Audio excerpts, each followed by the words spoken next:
Welcome to our In Your City show, and we have a great hot list guest with us today.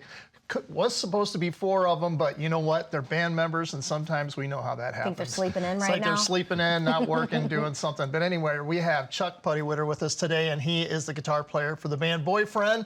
Been a long-time friend, and we've known each other throughout the years, throughout the musical back venues, when you had long back hair. when we all had hair. Did you have the long hair too? Oh, I did. The big and long hair. He was like a lion, red lion hair, man. It was By any chance, did you happen to add one of those photos of them back in the day? Oh yeah, we got some photos, and I actually have some photos that they didn't send me that maybe no discriminating photos, right? So you're here today to talk about the band, and because you have an upcoming show, but we'll get to that in a minute. So talk a little bit about the band Boyfriend. I mean, you guys have been a staple in the music business here in St. Louis for forever. I mean, 45 years now? It'll be 45 years in October. Wow, that's incredible. 45 years. Do you guys still practice in the garage? We're practicing in a basement.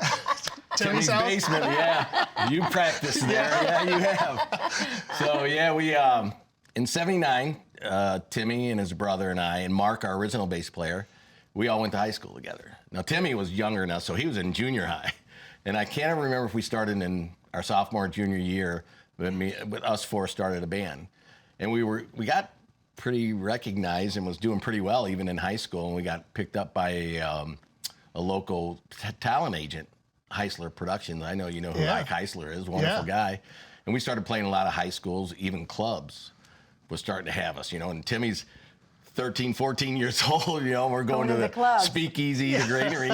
And their dad, Robert and Timmy's dad, was just a marvelous guy. We would play like on Wednesday night at Speakeasy, say like over in Breeze, Illinois. And we had a van and a big trailer that carried the equipment. He would drive us all over there.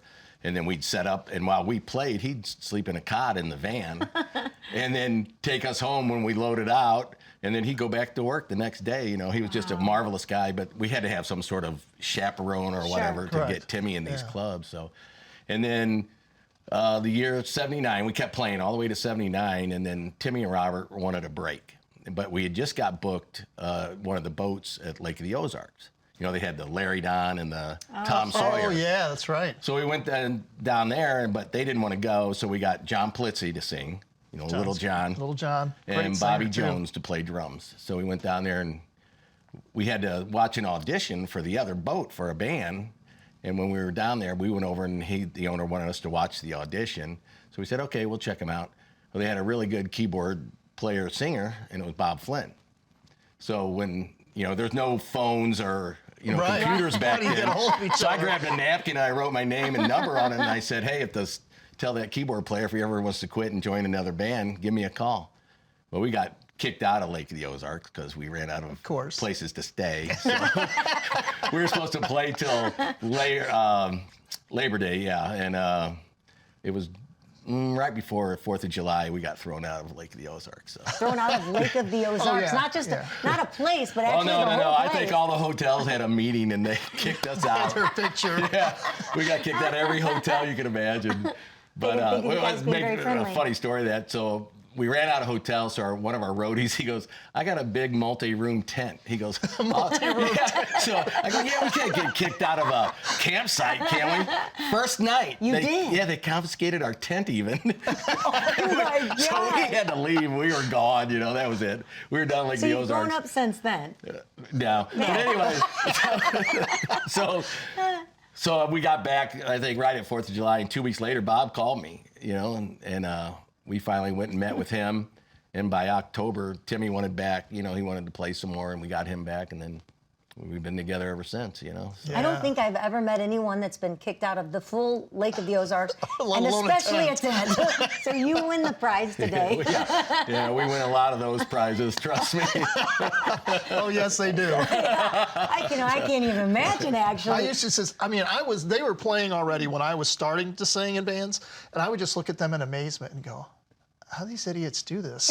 It's like, they were a great band. They're a great band. That wasn't very nice. No, he knows what I'm saying. Yeah, no, we go back far enough, we can call each other. Yeah. But I'm just looking at him, go, oh my gosh, I go, these guys are insane. And I mean, it was. You had to be a little bit of insanity there. Where's the name boyfriend band come from? Were you boyfriends? We started out as the Jets. The Jets. Yeah, and you that was just driving by the airport when we were trying to think of names. And I go, how about the Jets? And we go, okay, yeah, we picked That it. sounds good. But then, I don't know if you you were remember. driving by something else. But back in the early 80s, a band got signed called the Jets. I don't know Oh, who they remember were, a them. pop group, you know. Yeah, I remember them. Yep. And so we had to change our name. Was We went Benny through- and the Jets, or was that a song? We went through all kinds of names, and then Bob walked into practice one night and said, how about boyfriend? Yeah, we go, yeah, that'll work. So, Really, and you all agreed? yeah, we all agreed. Hey, it was good back then. There was Lover Boy, so. Oh, Yeah, that's true. that's right. Lover boy, Okay. boyfriend. All right. Yeah. That So let's works talk then. about this show. So after 44 years, you guys have done quite a few of these shows now, these kind of reunion shows, and you have another one coming up. And so Yeah. tell us a little bit about that. March 9th at Diamond Music Hall. We finally have a real rock club back in Yes, St. Louis. absolutely. You know, because back in the 80s, they were everywhere. You know, and now Topher and Johnny's just done a great job with this place. Sound system, you know, the lights, everything's incredible. You know, because I kind of feel sorry for bands now because they're playing restaurants. You know, it's kind of like in the movie, that thing you do. You Oh, know, yeah. Order number 14 is ready for pickup. You know? When they played Villa Pianos. Yeah, that's what it was. Yeah. So but that's kind of what it is, you know. Yeah. And nothing against those places, but, you know, we just didn't have a real rock club. And now that these guys have done a marvelous job, great sound system, great sound man, Todd out there, you Yeah. know Todd, and Daryl on lights. Man, Yep. it's a wonderful place. So, and it's March 9th, and we start at 8 o'clock. So, Anybody opening up for you, or is it just no, you it's guys? just going to be us. Okay. We're doing 2 long sets. So everybody be home by midnight. Jeez. Anything new? So, I mean, you guys have done this before, so you got any new stuff coming out there? I mean, new Yeah, material that you're we doing? put some new stuff on this show, so, you know, everybody be shocked by some of it, and surprised, so. And one other question. So, I mean, you guys have been together for 44 years. How does a band stay together for Yeah. 44 years? And not only that, think about this, Chuck. So many times, one of the things that I see in the St. Louis market is you'll see the same 10 guys playing in 30 bands. You know what I mean? Yeah, It's oh, like, yeah. but that's not that. It wasn't that way when we were in bands. It was like you were Nichols, you were boyfriend, and that's who Right. you were, and Right. that was your identity. Not only playing in different bands, we've been where they played in the opening act, and we Yeah. were in the Oh, yeah, second little virtual, band that yeah, came yeah. on next. I'm like, why didn't they just stay up there then? They just want to change outfits. I think back then, we all thought we were Motley Crue already. You Yeah. know, we put on shows. We still do that. We wasn't in it for the money. You know, nowadays, That's obvious, yeah. musicians show up. Right, yeah, yeah. Living Musicians in a van show down up. by the river. What's Show the up saying? 15 minutes before the gig, set down a little box amp, and you know, and then start. They're ready to go because they're there for the how much money they make. You know, Right. the $200 or whatever a piece, whatever. But back then we didn't care. You know, we liked the big shows. You know, gosh, when our first gig at Kiel Opera House opening for Eddie Money, I went down at noon and stayed all day. Oh, you I know? bet. You didn't get kicked out of there, though. No, we didn't get kicked out. And that's something real quick before we got a couple minutes, a minute or so. Seconds. Seconds. But you guys did open up for some big bands. Yeah, And tell me yeah. about the story about Billy Idol.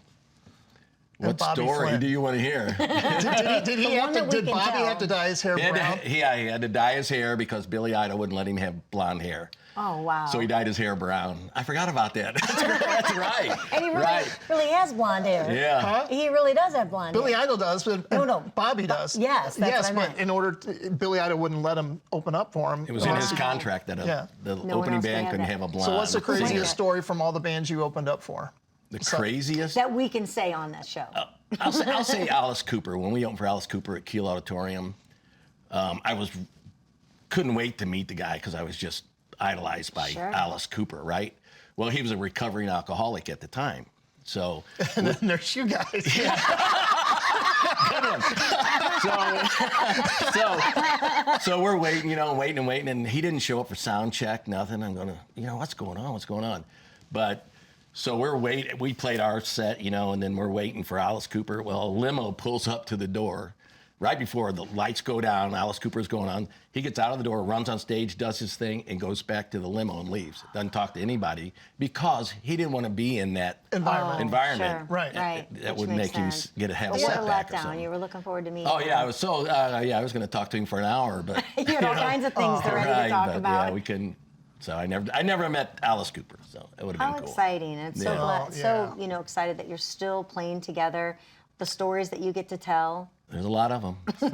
When we talk about them, sometimes I don't remember some of them. So I was there. I don't remember. Well, we'll have to make Yeah. sure that we get We by get- then we go to see you guys, March yeah. 9th. March then 9th, yeah. At the Diamond Music Hall. and it's selling quick. not so. diamonds, but Yeah, right. that's a whole different show. Yes, Thanks. it is. We thank you so much for being here Yeah. today, and we're looking forward to the show, and it's March 9th, Diamond at 8 o'clock, correct? That's Perfect. it. Awesome. Yeah. Thank you Great. so much. Thank you guys. It's Great wonderful. hot list guest with us today with the Boyfriend Band. So thank you so much for joining us on the In Your City show. Thank you.